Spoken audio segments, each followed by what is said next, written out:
আসসালামু আলাইকুম ওয়ারহমাতুল্লাহি ওয়াবারাকাতুহ। প্রিয় দর্শক ও শ্রোতামণ্ডলী, আশা করি আপনারা সবাই মহান আল্লাহ অশেষ রহমতে ভালো আছেন। আপনাদের সবাইকে স্বাগত জানাচ্ছি আমাদের আজকের বিশেষ আয়োজনে। আমরা সবাই জীবনে সফল হতে চাই, সুখ ও সমৃদ্ধি লাভ করতে চাই। প্রতিটি মানুষই চায় তার জীবন যেন সুন্দর ও অর্থবহ হয়।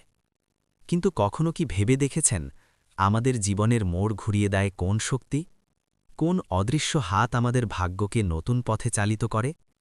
যখন আমরা হতাশ হয়ে পড়ি, যখন মনে হয় সব পথ বন্ধ, তখনও কি কোনো আশা থাকে? হ্যাঁ, আজ আমরা এমন এক গভীর সত্য নিয়ে আলোচনা করব যা আমাদের জীবনকে নতুনভাবে দেখতে শেখাবে, আর তা হল ভাগ্য মানুষের জীবন বদলে দেয়। আজ আমি আপনাদের এমন একটি ইসলামিক গল্প শোনাব যা থেকে আমরা বুঝতে পারব কিভাবে মহান আল্লাহ তাআলা তার বান্দার জন্য সেরাটা নির্ধারণ করে রাখেন, এমনকি যখন সবকিছু প্রতিকূল মনে হয় তখনও।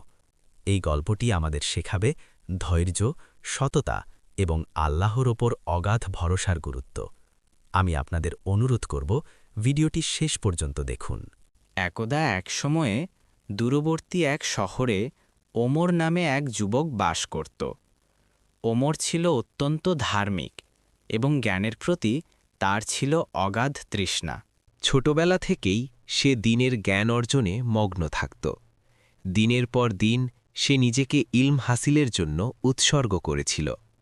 তার জ্ঞান ছিল প্রখর, তার বুদ্ধি ছিল তীক্ষ্ণ, কিন্তু তার পরিবার ছিল অত্যন্ত দরিদ্র।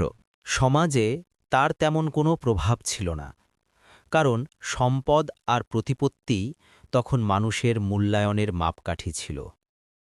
জ্ঞান থাকা সত্ত্বেও ওমর কোনো ভালো কাজ পাচ্ছিল না। মানুষ তার জ্ঞানকে সম্মান করলেও তার দারিদ্র্যের কারণে তাকে প্রায়শই অবজ্ঞা করত। এই অবজ্ঞা তাকে হতাশ করতে পারেনি। সে হতাশ না হয়ে আল্লাহর উপর ভরসা রেখে জ্ঞান চর্চা চালিয়ে যেত এবং সাধ্যমতো মানুষের উপকার করার চেষ্টা করত।